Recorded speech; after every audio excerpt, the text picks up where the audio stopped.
Hi there, it's Lisa Thomas with Remax Complete Realty here in Calgary. Today we'll be continuing the series on the agency and representation forms. Today we will be completing our fourth and final form, which is the Customer Acknowledgment Agreement.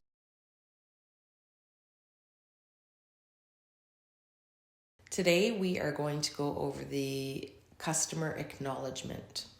So this form is going to be used if you are representing either a buyer or a seller, and the person on the other side, whether it's the buyer or seller, is not being represented by you and they choose to represent themselves. So I'm going to give a couple of examples as to when this might be used. Let's say we have a listing and we receive a call from somebody off of realtor.ca, just somebody from the general public that wants to come and view the property.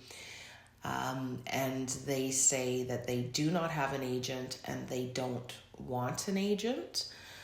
Then what would happen in that situation is they have to sign a customer acknowledgement so that they can show that we've explained to them what it means to be unrepresented. So the other area that this might be used is, let's say there's somebody, it's a for sale by owner. Somebody has a sign at the front of their house, it's just for sale by owner. They don't have an agent, and I have a buyer that wants to buy that property. I can represent the buyer and treat the seller as a customer rather than as a client. When we do that, we do not owe the customer the same level of care that we do if it's an agency relationship. So we do not have to give them confidentiality. So anything that they tell us about themselves or about the property, we are able to tell our client, and that is all outlined here. So again, contract number, everything that we do, we always have to have an agreement number here. Use maybe the address and a combination of the client name, whatever it is that you would like to use. The Remax Complete Realty goes here. If you are representing the buyer as an agent and the seller's unrepresented, you would put their information here. If you are representing the seller and the buyer doesn't have an agent, you would put the buyer information here. So it's one or the other, depending on which one you're not representing. Point number one is just where you list the property address. Then point number two goes into what it means to not have an agent. So they're acknowledging that we are not acting as their agent, and they have read and they understand the consumer relationship guide that we went through with them, and that they have decided not to have an agent represent them. This means that they will not have the advantages, protection, and services that go along with agency, and that they understand that we have no agency obligation to them, especially fiduciary ones, and so they don't have somebody else who is acting in their own best interest. They are representing themselves. And it acknowledges here that we as agents cannot use our judgment on their behalf, and we cannot give them advice or act in their best interests. We are representing the other side. You have to acknowledge here whether you're representing the seller or you represent the buyer. Check off which one applies. So if we represent the other side, we must provide that person loyalty. So our client gets our loyalty, the customer does not. We have to act in our client's best interest, and we give our clients all the information that the other side gives us, even if it's confidential, unless the confidential information was given to us as maybe when we were their agent at one point, which is highly unlikely. And so we need to alert them that they should not be giving, or we would not give them information or advice that is not within our client's best interest.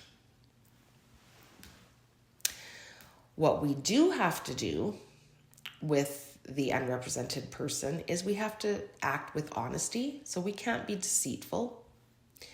We have to exercise reasonable care and skill when providing our services to the customer. So we still have to, follow the Real Estate Act and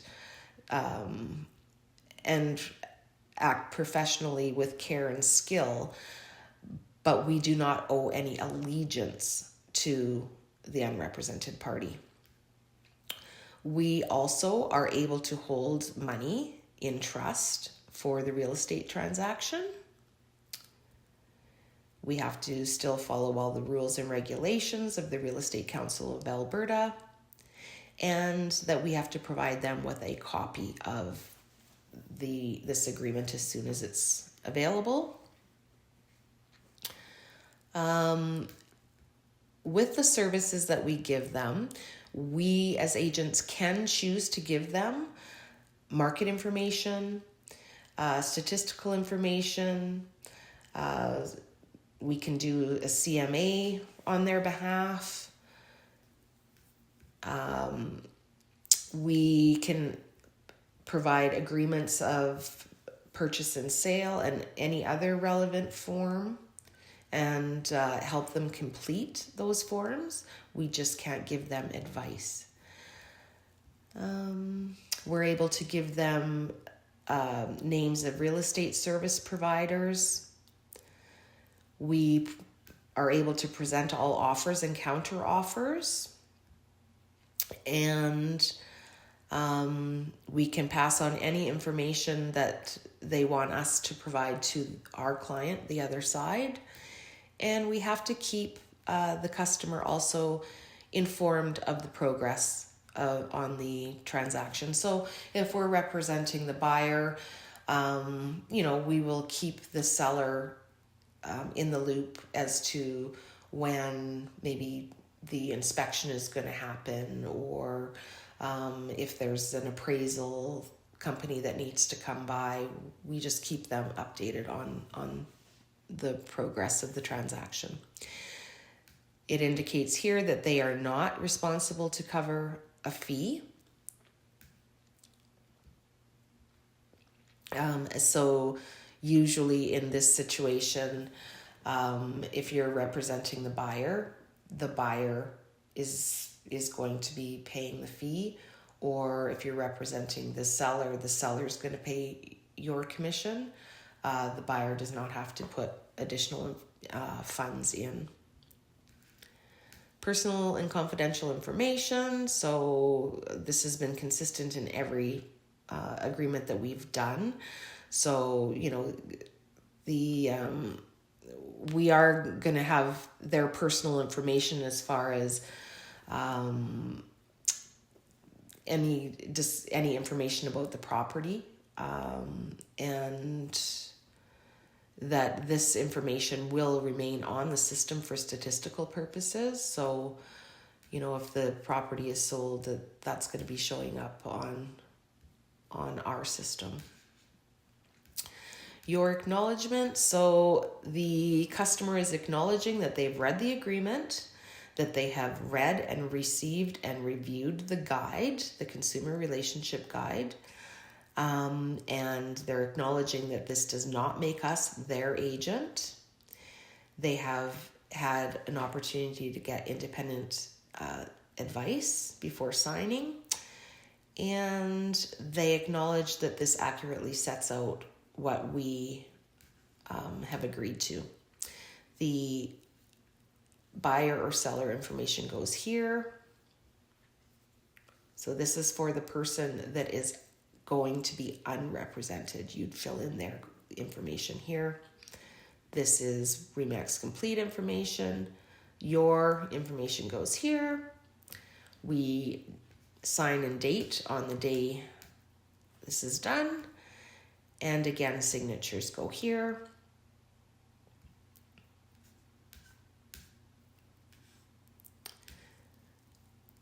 And the initial, depending whether they're the seller or the buyer, they'll initial one of these, as well as the time and date that they received their copy of this agreement.